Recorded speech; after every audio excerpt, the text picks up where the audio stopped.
제가 방송 키기 전 2시간 전에 근데 모르는 번호에서 전화가 왔더라고요. 그래서 다시 전화를 걸어봤죠. 그랬더니 어디 경찰서라고 하더라고요. 무슨 일로 전화하셨어요? 이랬더니 그 고소건 때문에 전화를 한 거라면서 가해자가 오늘까지 조사가 끝났다고 연락이 왔더라고요. 근데 다만 연락한 이유가 상대방이 이제 합의를 바란대요. 합의를 하고 싶어 하는데 선처를 좀 해달라고 하는데 그럴 의향이 있냐고, 혹시 합의할 의향이 있냐고 그렇게 연락이 왔더라고요. 그래서 이제 이것저것 제가 물어봤어요. 제가 알기로는 상대방이 지적장애인 분인 걸로 알고 있는데 맞나요? 그랬더니 이제 네, 장애 가지신 분인 거 맞고 지적장애인이라 그래가지고 엄청 대화가 안 통하고 막 그렇지는 않았대요. 그러고 청각장애도 조금 있었다고 하더라고요. 그래서 조사를 부모님이 같이 와서 부모님이 대신 대답도 해주고, 그래서 내가 이제 그 얘기를 했어요. 아니 그럼 부모가 대신 대답할 정도로 아예 대화가 안 되던가요? 이랬더니 그게 아니라 대화는 되는데 중요한 거는 그 당사자가 지금 겁을 많이 먹어서 그 짓거리를 1년 가까이 했으면서 남의 소중한 아이까지 들먹거리면서 아니 겁을 먹어서 대답을 제대로 못했대. 난 그게 이해가 안 되네. 아니 그렇게 겁을 먹어가지고 말을 제대로 못하는 사람이 1년 동안 나를 괴롭혔나? 그것도 남의 소중한 아이까지? 남이 고통받았던 일을 조롱하고 그랬나? 그래서 겁을 먹어서 대답을 제대로 못하더래요, 당사자가. 그래서 내가 혹시 그 가해자가 왜 저한테 그랬는지 조사를 하면서 당사자한테 들은 게 있나요? 라고 내가 물어봤어요. 그 사람이 나한테 왜 그랬는지. 그랬더니 당사자가 이유가 없다고 했대. 야, 그 이지거리 하는 애들은 이유가 없는 거야. 그냥 괴롭히고 싶은 거야. 방송하는 사람이기 때문에 그냥 어차피 인터넷이고 하니까 뭐 모르겠지, 뭐 알아도 뭐 어떻게 하겠어, 뭐 이런 생각으로. 와, 나 진짜 그게 더 빡치는 거예요. 나는 그래도 1년 동안 괴롭혀온 애니까 적어도 이유가 있지 않았을까. 근데 이유가 없었대. 이유가 없었지만 1년 동안 저를 페이스북, 네이버, 인스타그램, 그것도 부족해서 카카오톡 거기서까지 괴롭히고 남의 그 신상 정보를 다 뿌리고, 번호도 그렇고 계좌번호도 그렇고 내 새끼 사진 가지고 가고 내 새끼를 언급하고 데려간다 하고 1년 가까이 나한테 이렇게 피해를 준 애가 이유가 없었다라는 게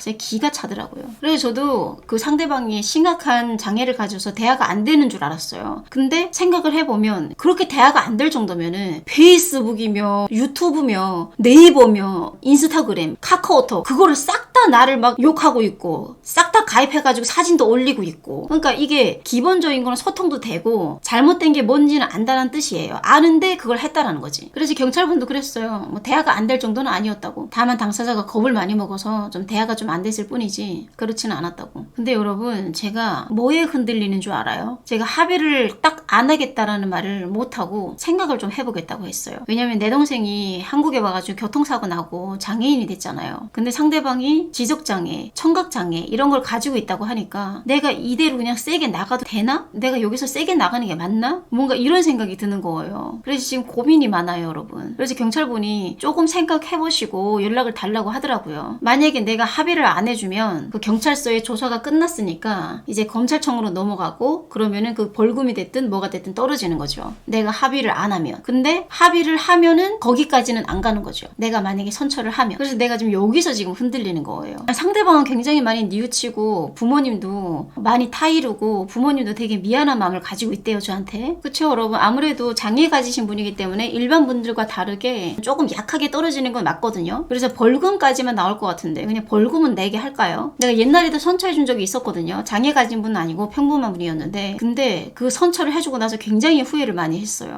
그래서 그때 후로는 제가 선처를 아예 안 했거든요. 이번에 고소건 이 사람은 내가 고소를 한 이유가 내 자식을 건드려 와가지고 고소를 한 건데 그 장애 가진 그 부분 때문에 이게 흔들리네. 근데 이 애가 제가 고소를 했는데도 경찰서에서 전화 가기까지 계속 페이스북에다가 그 상황에서도 계속 올리더라고요. 매일같이 더 우리 설아를 건드려 오더라고요. 고소를 했는데도. 그러다가 경찰서에서 전화가 가니까 그때서야 페이스북에 올라간 나의 거를 내리기 시작한 거예요. 경찰서에서 전화가 가니까 그때서야. 장애를 가졌다고 해서 모든 사람이 그러지 않죠. 당연하지. 맞아, 안나야. 내 동생도 장애 가졌지만 그러한 생각을 하지도 않아. 이거는 장애 가졌다고 다 그러지 않아. 장애 가진 사람이 이런 짓을 하고 장애 안 가진 사람은 이런 짓을 안 하고 그렇지도 않아요. 장애 안 가진 사람도 이런 행동을 하는 사람이 있고 장애 가진 분들 중에서도 이런 행동을 하는 사람들이 있는 거죠. 아이러니해요. 언니가 피해본 건데 고민하고 신경 써야 하는 현실이. 아니 저도 아예 합의를 할 생각이 아예 없었거든요. 선처할 생각이 전혀 없었거든요. 근데 이게 딱 경찰분이 물어보잖아요. 상대방이 합의하기를 바라고 선처해주길 바랐는데 혹시 그럴 의향이 있나요? 라고 물어보잖아요. 물어보는데 거기다 대고 아니요 안 봐줄 거예요. 저 선처 안 할 겁니다. 이렇게 냉정하게 대답을 못 하겠더라고. 전화 받기 전까지는 당연히 그럴 마음이 없었는데 왜 그런 건지 모르겠지만 이게 여러분 그런 게 있는 것 같아요.